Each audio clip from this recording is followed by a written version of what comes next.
I'm excited about Sunday. We've obviously had so many close games. It's just been, it's been fun to coach these guys because they have responded every single time. We've lost kind of a close one, and it's been different every single time. But they want to learn, they want to grow from it. So, Sunday's an opportunity to do that. And obviously, senior day for Alihan. Mike and Brady, Alihan's only, he's that fifth-year senior, so hasn't been here as long as the other guys. But, he's done a great job of coming here, being a great teammate, integrating himself, right away, which is hard to do, into a new system, and has obviously helped us a lot.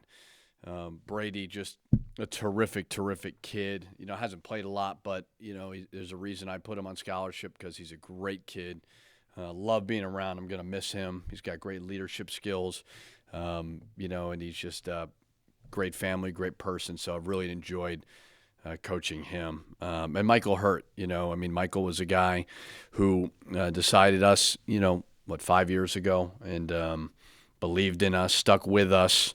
He's been a great leader, a kid that I love talking basketball with, talking life with. So really enjoyed all three of them, and grateful for what they've done for our program.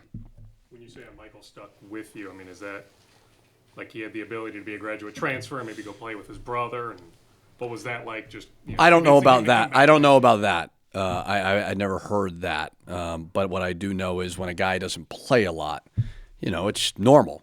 Maybe I want to go somewhere else. And Michael stuck with it, believed in, this place and our program and all those things. So that's what I mean by that.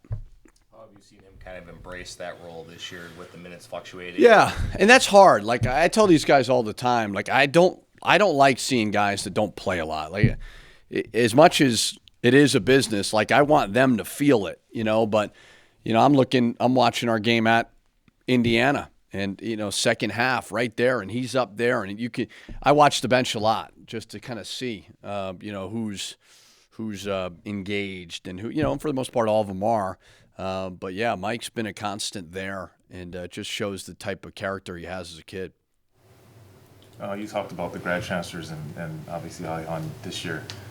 Is that tough when you bring in a guy that, he's probably coming here because he wants to make the NCAA tournament, he wants to make the most out of his senior year, and then sometimes when things don't go exactly maybe how they feel it should be, but you definitely. I don't know. Again, I don't know about that. We told him if you come here, there's a lot of great that's going to come with this. You're jumping up a level. He's had quite a journey, and to be able to come into the Big Ten and step in and compete right away, and obviously help a team that dealt with Eric Curry going down, so then his role increased even more. So that's a credit to him. He's been very, very durable, understands the game very, very well. So hopefully he's had a great experience.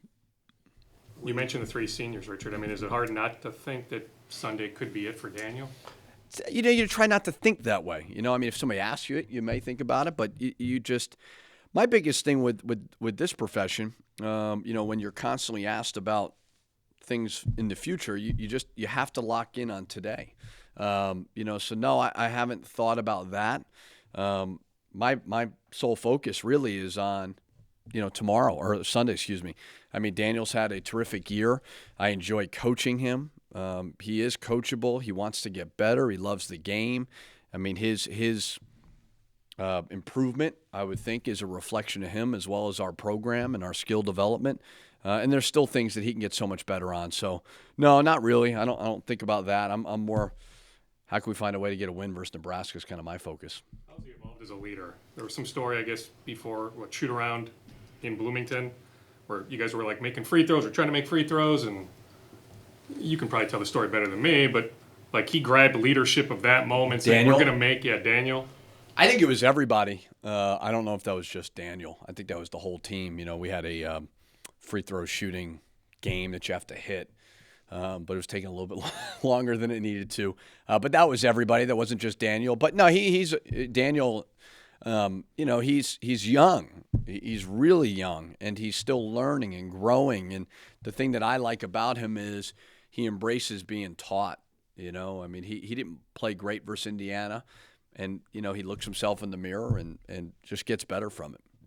When you look at this front court, you know, obviously he's only a sophomore, and then you have someone out like Eric.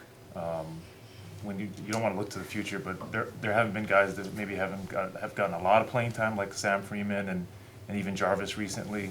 How do you develop those guys maybe in the last, game? Oh, we're going to try to beat Nebraska. Yeah. That's the focus.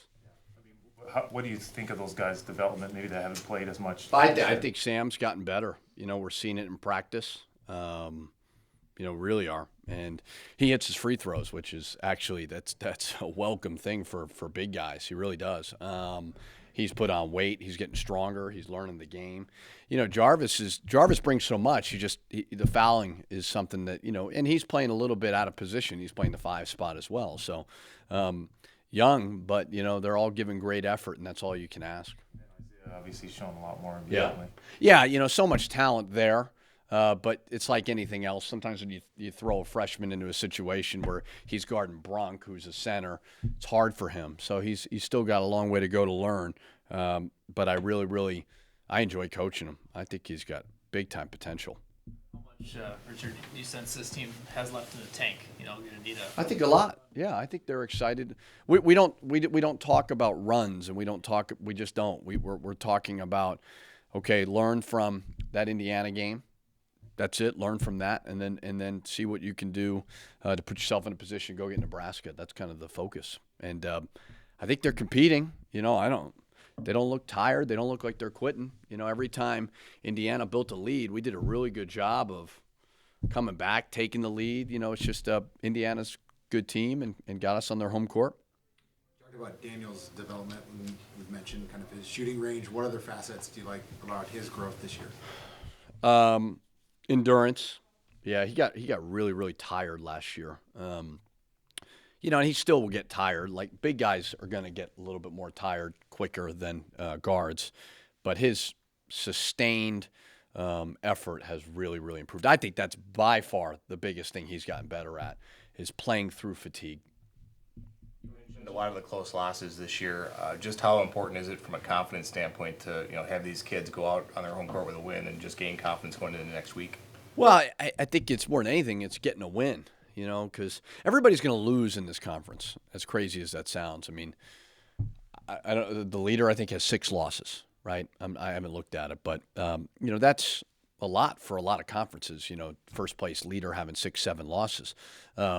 It's just a matter of, can you fight through that and you know, stay confident and go get a win. You know, I've said it before and I'll say it again. It's hard to win in this conference. You know, so any win you get, wherever it may be, you know, is something you need to be proud of. And we know Nebraska will be another tough one. I mean, Nebraska's had some really good moments. They put up 90 at Indiana. You know, they beat Purdue, they beat Iowa. You know, so you never know. On your radio show, you were very confident about your job. What's the source of that? Where did you think? Just believe in what we're doing. Yeah, I mean, I basically it. Last year at this time, you said that you didn't know if you wanted to talk to Mark because you were unsure of where you stood. Have you talked to him? Here's what I look at. I look at the fact we've been in the NCAA tournament 2 out of the last 3 years. Very proud of that. Very proud of that. We lost a lot of pieces, probably the most in our conference. You know, and Amir is doing great in the NBA, and I think he's going to continue to get better and better with the opportunities to present themselves. Eric Curry goes down. We played a tough schedule, you know, so I don't concern myself. The only time I ever think about it is when you guys ask me questions about it, and I'm not mad at that. That's just it's your job. But other than that, we're business as usual here.